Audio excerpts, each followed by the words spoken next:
So I know I can't be the only one that does everything around the holidays last minute. I have only bought gifts for like 2 people and they are children, and I need to ship them and they're probably gonna get there late. And I still have decorations that I wanna put up before we have family over for Christmas Eve and Christmas Day. One of the things that I really wanted to do for our Christmas decorations this year is a little Christmas village. And I was kind of looking online at different little Christmas village ideas. So I created a little paper Christmas village composed of a church, a schoolhouse, and 3 little houses that can be folded out of a piece of cardstock paper. And I have created a file for each of these that you can get for yourself. So if you are a member of my Patreon, this will be included with your membership. I'll have information on the Patreon page for how to get the downloads for this little project. If you're not a Patreon member, you can still get this little craft project. It's just a few bucks. I'll put a link to that down in the description below. So for this project, all you're gonna need is some cardstock. I've got some white cardstock here, which is kind of a nice little, clean white Scandinavian vibe. I've also got some craft cardstock. So this is a little bit kind of more crafty look to it. I thought that would be really cute as well. Then you're gonna need an X-Acto blade. I just got one of these little thin X-Acto blades. These are the best for cutting small details. And this Craft Bond glue tape from Elmer's Glue. There's all kinds of different brands of this stuff. This is just the one that I happen to pick up, but I think this will make it easier for assembling the pieces of the houses together. Now, I don't have a Cricut machine, one of those like little paper cutting machines. I would really like one, and I almost bought one for this project, but they are a little bit expensive, and I didn't know if it would be something that I would use a lot. The file that I created for these little houses, I did save it as both a PDF and an SVG file. And I believe the SVG file is what you would use with a Cricut machine. So if you're not using a Cricut cutting machine, you'll just print this off on your home printer and the lines will print black. All of the solid lines are lines that are going to be cut, and then all of the dashed lines are lines that are going to be folded. On a Cricut machine, those dashed lines should cut as like a perforated line so that you can easily fold those edges as well. So this is a little bit different than my normal sewing content.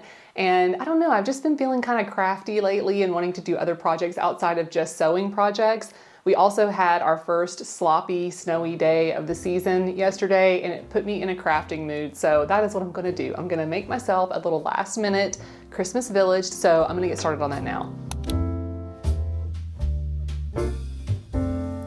Now I'm just going to be going over the instructions for printing this as a PDF. Since I don't have a Cricut machine, I can't really give you instructions for that. Open the files in Adobe Reader, go to the print dialog, print all pages, actual size, and make sure that you have the orientation set to auto, and then print. This file will work with both US letter size paper and A4 European standard paper. I printed this on both the white cardstock and the craft cardstock, although I'm going to be demonstrating with the white for this project.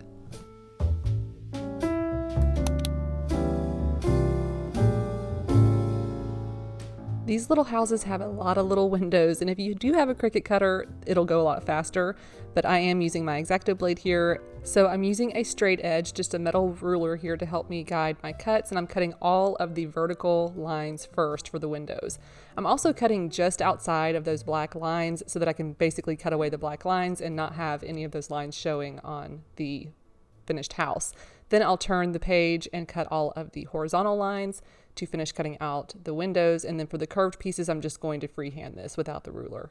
This did take me quite a while to cut out by hand, so I just put on one of my TV shows that I'm watching, Murder at the End of the World, and got a snack, a little pizza that I impulse bought at Costco. It was down at the bottom of my fridge, and just enjoyed the process of slow crafting. Once I got all of the windows cut out, I could cut out the perimeter of the little buildings. For the church and the schoolhouse, they're going to be cut in 2 pieces that can be pieced together. I'll cut another piece that looks almost identical to this one. Once I get the perimeters cut out, I went through and scored all of the dotted lines. So here I'm basically just scratching the surface of the paper, making sure not to cut all the way through. Now I can start folding on all of those scored lines that I created at the dotted lines, and I'm actually going to fold those back toward the front so that all of those printed lines will be on the interior of this little structure and concealed from the exterior. It'll be nice and clean on the exterior. Then I'll use this little glue dispenser to apply glue to all of the flanges along the perimeter of the building. And now I can do the most satisfying part, folding and gluing the edges of the building together to create my little structure.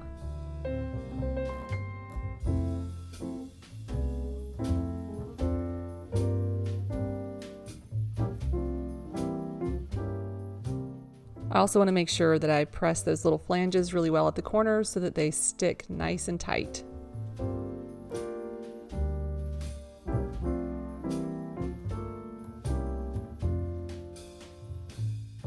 All of the little houses are actually cut in one piece. Those come together a little bit more quickly.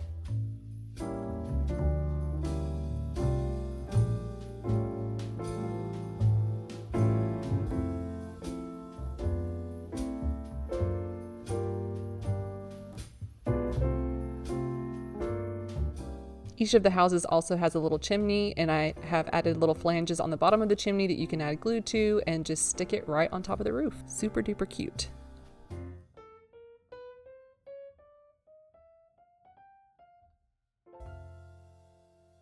I also upgraded my tape to this Scotch permanent tape runner. It's a little bit more sticky and helped the houses hold together. I noticed that some of them were starting to kind of pop apart, so I did get a stickier tape, and I do recommend this one. This one seemed to work really well.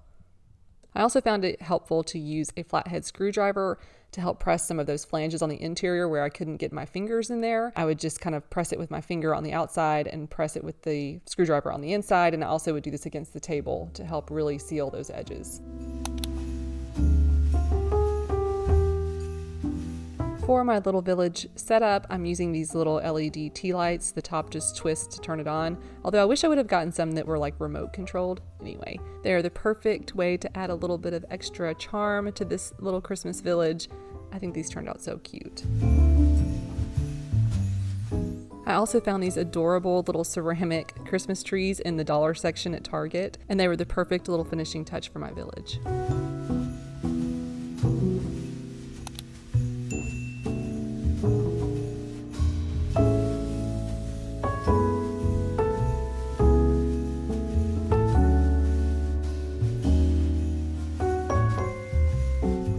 I also cut a couple of houses out of the craft paper and just omitted all of the mullions in the windows, cut it just as a simple shape for the window, and added some trace paper to kind of diffuse the light. I think this would be adorable if you took a white paint pen and created like a gingerbread house themed village, but by this point I was kind of losing interest in more cutting, so I just stuck with the white.